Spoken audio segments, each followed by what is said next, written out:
Hello students, graph theory की video series में आज हम चर्चा करने वाले हैं डायमीटर ऑफ ए ग्राफ के बारे में। इससे पहले आप डिस्टेंस और इसेंट्रिसिटी को जान चुके हैं।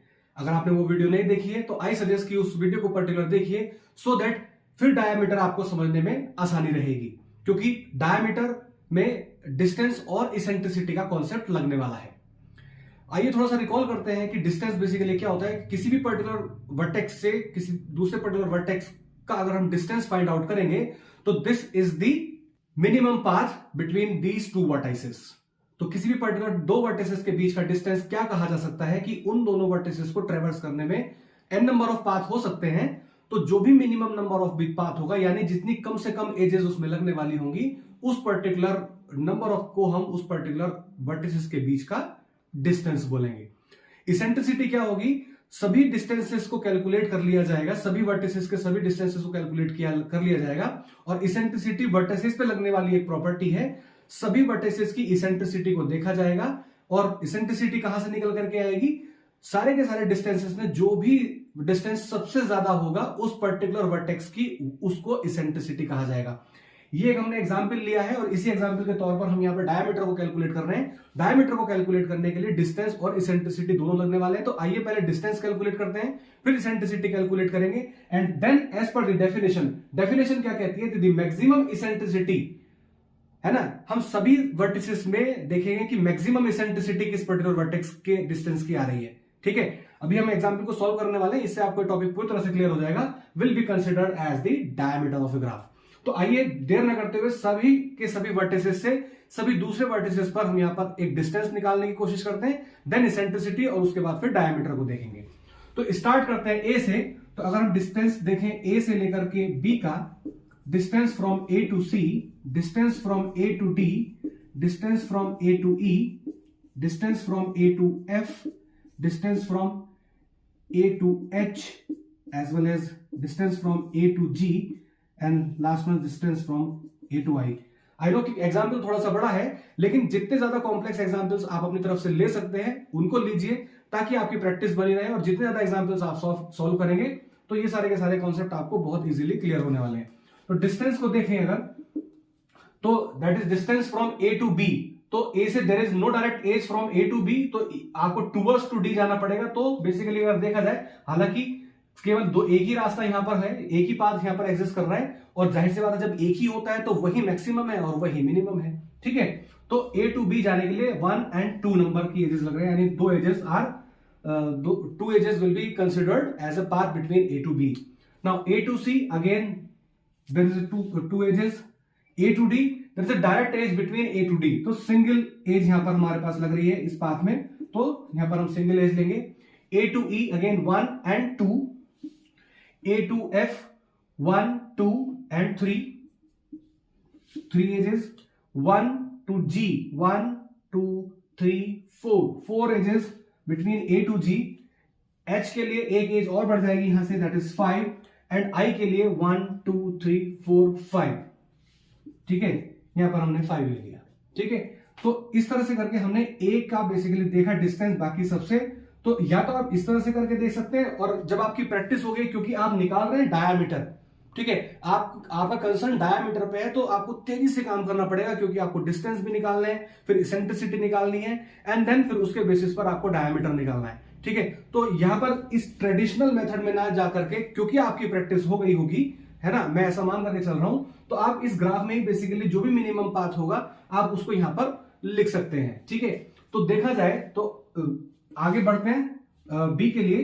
तो that is B to A, तो A to B and B to A is just similar as, तो सिमिलरली हम इसको बी टू सी कैलकुलेट कर लेंगे। अब B to C, then B to D, B to E, B to F, B to G, B to H, as well as B to I. आइए इनको calculate कर लेते हैं। तो इसमें अगर हम कैलकुलेट करें तो B2C, that is B2C 1 and 2, 2 edges are there। B2A again 1 and 2, ये हमने यहां पर भी कैलकुलेट कर लिया है, तो no need to calculate again. लिखना भी चाहते हैं तो लिख सकते हैं ताकि आपको कंफ्यूजन ना हो। B2D 1, B2E 2, B2F is 3, B2G 4, B2H5 and B2I5। ठीक है, तो ऐसे ऐसे करके हम यहाँ पर C, D इन सबकी भी कैलकुलेट कर लेंगे। अब देखा जाए तो इसमें इसेंट्रिसिटी क्या कही जाएगी, तो इसेंट्रिसिटी की डेफिनेशन के हिसाब से अगर हम देखें, the maximum number of the edge या maximum number of the edges falling in a particular path will be considered as the eccentricity of that particular vertex. मतलब क्या हुआ कहने का, जैसे कि अगर हम यहां पर देख रहे हैं कि ये सारे के सारे जो पाथ है ये हमारा ए से लेकर के बाकी सारे वर्टिसेस के बीच में आ गए, ये नंबर ऑफ द एजेस इसमें आ रही है। ठीक है, तो इन सब में सबसे मैक्सिमम कौन सी नंबर है, दैट इज 5। ठीक है, हालांकि ये दो पाथ्स का सेम आ रहा है बट इट इज 5। तो 5 बेसिकली बोला जाएगा ए की इसेंट्रिसिटी। ठीक है, तो ए की जो इसेंट्रिसिटी है यानी eccentricity of A will be considered as 5। Similarly इसमें बी को देखते हैं कि बी की इसेंट्रिसिटी क्या होगी, तो eccentricity of B will be considered, इन सब में जो भी मैक्सिमम है इसको देख लीजिए, दैट इज 5 ओनली। तो यहां पर हमने देखा तो इसकी इसेंट्रिसिटी बेसिकली 5 आ रही है। ठीक, तो ऐसे ऐसे करके हम यहाँ पे C, D, E, F, G, H and I की इसेंट्रिसिटी को कैलकुलेट कर ले रहे हैं। आई सजेस्ट कि आप यहां पर वीडियो को पॉज करिए, बाकी सभी की इसेंट्रिसिटी को यहां पर कैलकुलेट करिए, उसके बाद फिर इस टॉपिक पर लौट करके देखिए कि फिर जब हम डायमीटर यहां पर कैलकुलेट करने वाले हैं। तो आइए मैं इन सबकी इसेंट्रिसिटी को कैलकुलेट कर देता हूं और फिर उसके बाद हम डायमीटर को कैलकुलेट करेंगे। मैंने यहां पर इन सबकी इसेंट्रिसिटी को कैलकुलेट कर लिया है। आप देख सकते हैं eccentricity of A is 5, B is 5, C is 5, D is 4, E is 3, F is 3, G is 4 and H and I respectively 5। ठीक है, आई होप कि आपकी भी ये इसेंट्रिसिटी आपकी भी कैलकुलेशन के बाद आ रही होगी। अब इसमें देख लेते हैं कि हम डायमीटर क्या होगा। तो एज पर the definition the maximum eccentricity of all the vertices, इन सारे के सारे वर्टिसेस की इसेंट्रिसिटी में हम देखेंगे कि सबसे मैक्सिमम इसेंट्रिसिटी किसकी है। ठीक है ना, या कौन सा नंबर जो है बेसिकली वो सबसे ज्यादा है, क्योंकि हम यहां पर किसी वर्टेक्स का डायमीटर नहीं देख रहे हैं, हम यहां पर ग्राफ के डायमीटर को कैलकुलेट कर रहे हैं। तो जो भी नंबर निकल करके आएगा वो नंबर बेसिकली किसी भी पर्टिकुलर ग्राफ का डायमीटर कंसिडर किया जाएगा। तो अगर इन सभी में हम देखें तो सबसे मैक्सिमम क्या है, 5, तो सभी अगर देखें तो यहां पर कोई सा भी नंबर जो है वो मैक्सिमम है 5। 5 से ज्यादा और कोई नंबर किसी भी वर्टेक्स की इसेंट्रिसिटी का नहीं शो हो रहा है। तो देखा जाए तो ये 5 आया, तो हम यहां पर कह सकते हैं कि diameter of this given graph G is actually 5। इससे पहले आप रेडियस को भी समझ चुके हैं, और रेडियस बेसिकली क्या कहती है कि इन इसेंट्रिसिटीज में जिसकी भी इसेंट्रिसिटी सबसे मिनिमम होगी, यानी सबसे मिनिमम वाली इसेंट्रिसिटी को इस पर्टिकुलर ग्राफ की रेडियस कहा जाएगा। तो अगर मैं रेडियस भी कैलकुलेट करने लगूं इसमें, तो then radius is basically radius of this particular graph G is, इसमें सबसे मिनिमम नंबर है हमारे पास 3, तो क्योंकि ये दो नंबर वर्टिसेस के लिए आ रहा है 3, तो दैट इज 3।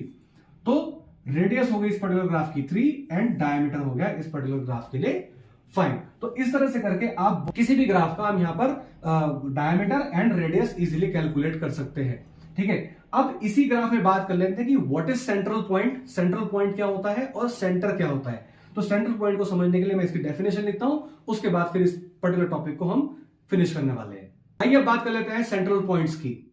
ठीक है, central points of a graph will be calculated if the eccentricity of any vertex which vertex belongs to G।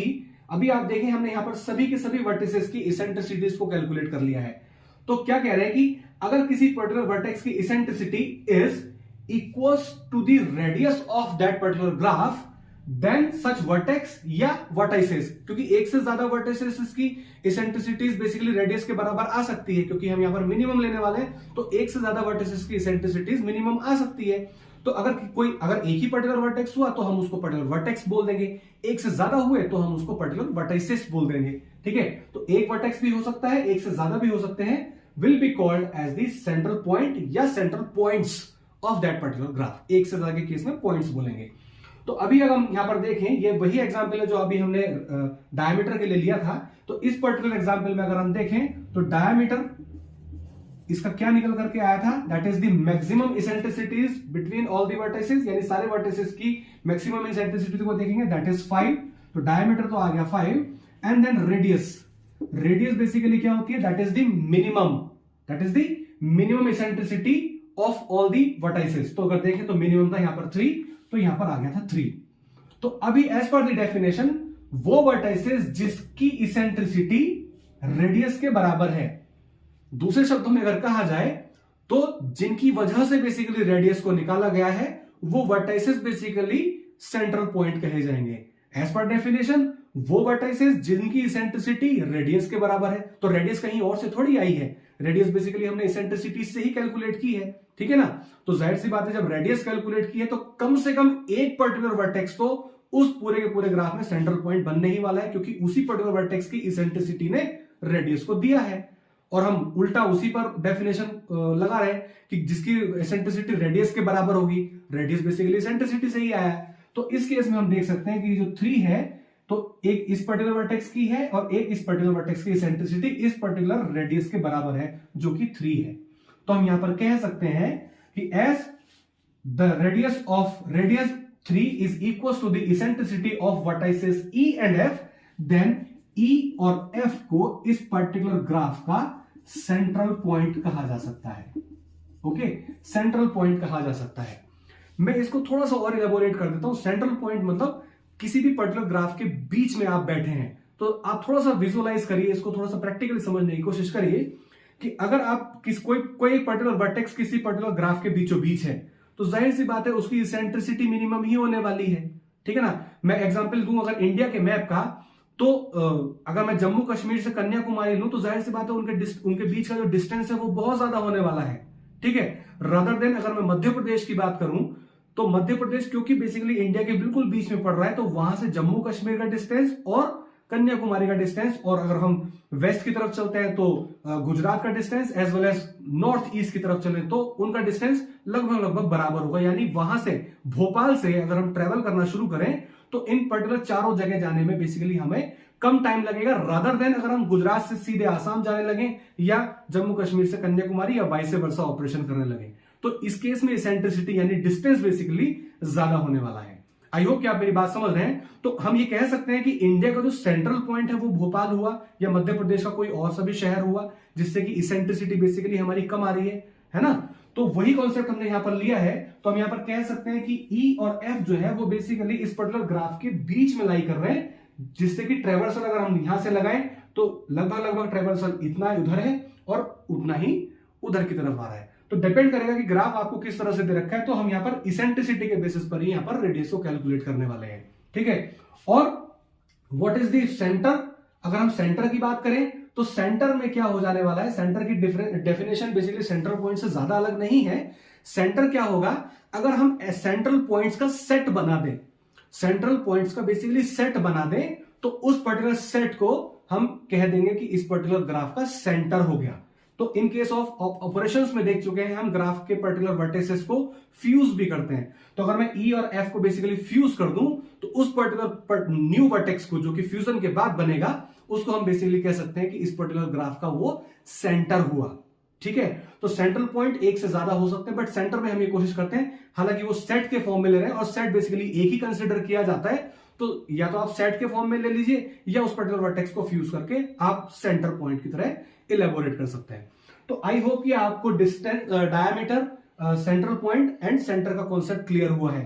तो इससे पहले हम वीडियोस में देख चुके हैं डिस्टेंस, इसेंट्रिसिटी, रेडियस, उसके बाद हमने देखा है यहां पर diameter and then central point and centre. तो आई होप कि आपको ये पूरा का पूरा टॉपिक क्लियर हुआ है। Thank you so much.